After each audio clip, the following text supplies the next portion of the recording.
There is some incredible new data out of the nonprofit Angus Reid Institute that gives us a little more insight into what a potential Canadian election is going to look like, including what a potential Liberal leader needs to do if they actually want to win.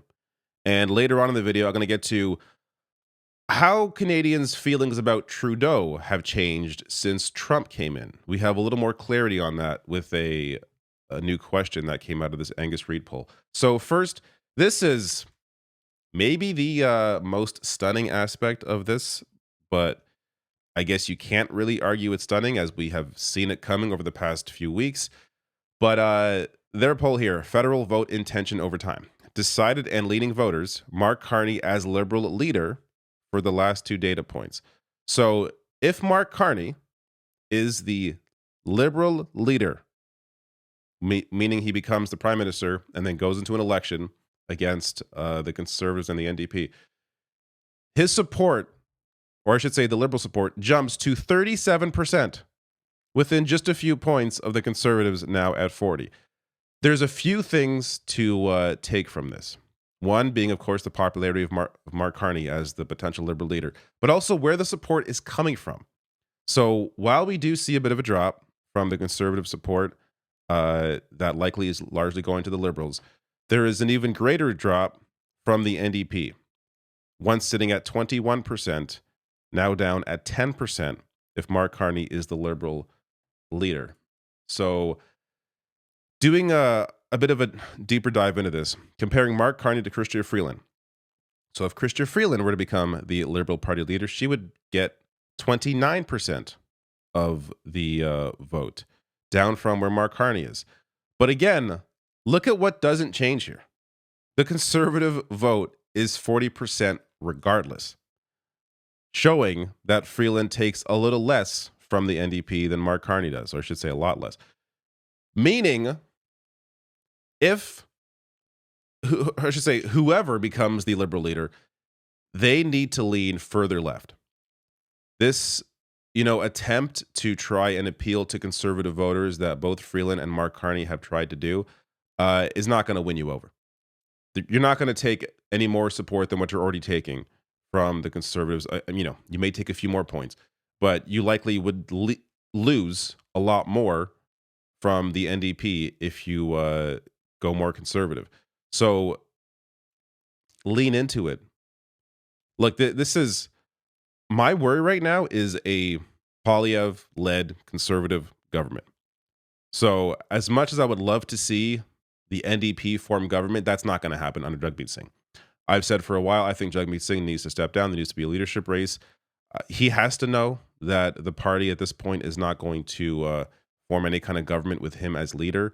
So it's kind of a lost cause. Now, of course, it depends on your riding. If you're in a riding where the NDP is strong and the Liberals are weak, then of course, I would say support the NDP. But you're going to see, I think, a potentially a mass movement towards the Liberals in this election, the way that we saw in 2015 when Trudeau won against Harper. Now, this gets to the issues. So, what issues should a potential Liberal leader lean into? Cost of living / inflation, healthcare, and of course, relations with the US, including tariffs, and of course, housing affordability, the economy generally. A lot of these topics sort of overlap each other. Like income inequality, poverty is the lowest here, but you could argue that's also a part of cost of living, inflation, housing affordability, economy. So a lot of overlap here. But essentially, the focus should not be on things like, crime, which we have seen. It's wild just how influenced Canadian media and politicians are by what is happening in the US. I've seen a lot more discussion around crime in Canada in a way that I've never seen before. Now, crime's always going to exist. But clearly, in terms of what the voters are worried about, it's cost of living, it's healthcare, it's US relations. These are the issues that any leader needs to lean into. And when it comes to healthcare, you have to discuss, as a Liberal leader or as the NDP, discuss the kind of privatization that Doug Ford in Ontario has moved to. Now, of course, Doug Ford is the provincial leader, different than what Poilievre is. That said, it's the same sort of perspective of, hey, one solution to healthcare is to make it more American.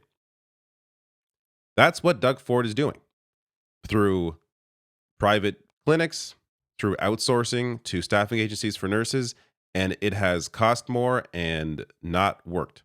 Cost more and delivered worse results. So that is the focus in terms of the fear that these other parties need to focus on, but also discuss what you're going to offer and do differently on healthcare, on cost of living, cost of groceries being one example of that. US relations, I think, are clear. You have to really lean into the relationship that Polyev has had with someone like Elon Musk. Elon Musk, who's been boosting Polyev ever since he was picked as the conservative leader. Is Polyev the guy you can trust when it comes to US relations if one of his biggest fans is Elon Musk? So there has to be a focus on that as well. There's a lot of time before an election is even called starts. The leadership race, of course, has to occur and end, but there is time to think about this stuff and how you want to and how these parties should think about you know separating themselves from the conservative party and ensuring that people are aware of what Polyev is all about.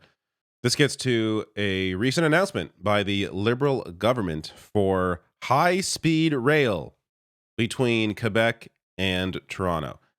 Now, this is something that I have to put aside my skepticism of, is this actually going to happen? Lots of promises have been made in the past and nothing ever comes to fruition.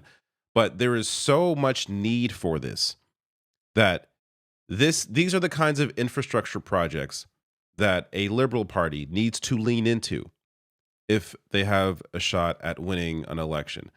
So again, don't worry about things like the uh the deficit. Like, nobody cares about government spending deficit. This is not this is so low on the list. Who gives a shit? Talk about how you're going to invest. What's important here is ensuring that voters understand things are going to improve in your life. If you're so worried about debt and deficit and there's no investment into the public, again, it's both good politics and good policy to lean into something like an infrastructure project or investing more into communities, investing more into healthcare. Those are winning issues. Now, we should also take another look at how Carney and Freeland compare in net favorability, because there is really a massive difference. I mean, the liberal support, or I should say the net favorability score for Carney, is so much higher compared to Freeland. Carney sitting at 70, Freeland at plus 18. The NDP, also massive difference here, plus 43 compared to plus 4 for Freeland.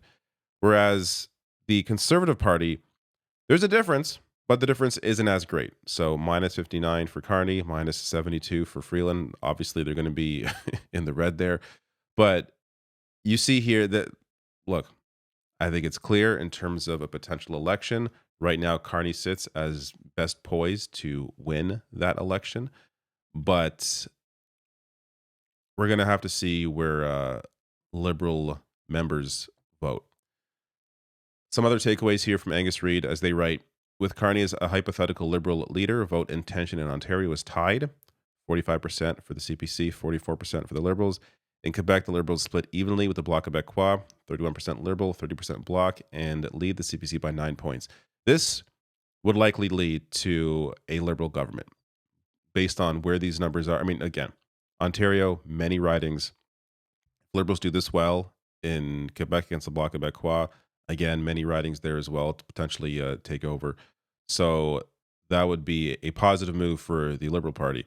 Polyev has seen his favorable views rise to his unfavorable views rise to their highest level since taking over the party leadership. He's viewed unfavorably by 56% of Canadians and favorably by 37%. I am glad to see this move. Hopefully, as more people become aware of Polyev and his long history of voting against everything popular, he's had vote against abortion rights, votes against gay marriage, votes against cannabis legalization. This guy has worked his entire career on behalf of large corporations and against organized labor. When people become more familiar with that and understand his whole shtick of being, working class Polyev is is revealed to be a bunch of BS. Hopefully, people wake up to that and understand what Polyev actually is. I mean, just look at his. Again, I pointed this a lot, but it's worth noting his whole makeover. Like, this is the party that made fun of Trudeau for being like a celebrity, and they go ahead and turn Millhouse into the cover of GQ. Like, it's just it's so dishonest what they're doing with Polyev, and it's been working on a lot of people up until this point. So hopefully that continues. Hopefully his unfavorables continue to rise and his favorables continue to drop. And as I mentioned, Jagmeet Singh not doing too well. NDP leader Jagmeet Singh fares worst among all federal party leaders and hopefuls in net favorability, facing a minus 25 score. His favorability is positive only among young women. Minus 25 is not a good place to be if you hope to grow the party. I fully expect after the next election, barring some wild, unforeseen circumstance where Jagmeet Singh rises at the top, I fully expect there to be an NDP leadership race, and hopefully they look to someone like Matthew Green. I think could potentially be a solid leader for the party. There are some other choices there, but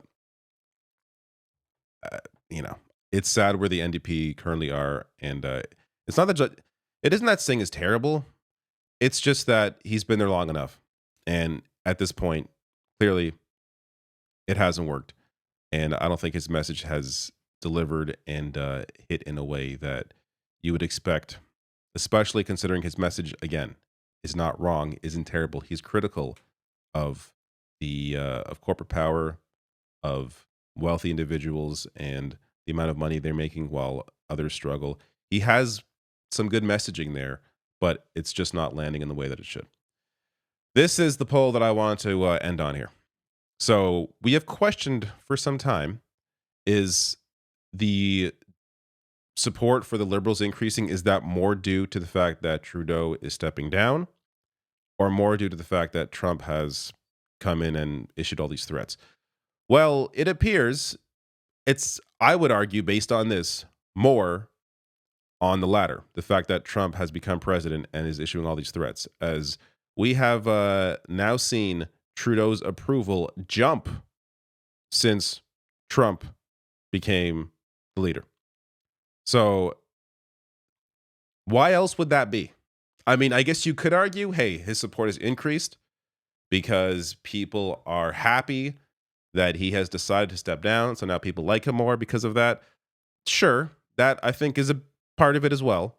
But I mean, like, to see this kind of shift, this dramatic shift, right around the time Trump became president officially, you know, it's definitely helped both Trudeau and the Liberals that Trump is in power. Now, I wish that weren't the case. I wish Trump was not the president. I think for the entire world, it'd be better off.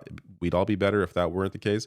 But if there's any silver lining here for Canadians, it's that Polyev is facing a lot more criticism and potentially avoiding the clear majority government that he definitely had prior to Trump's inauguration, and opening up the lane for the Liberals to once again form government.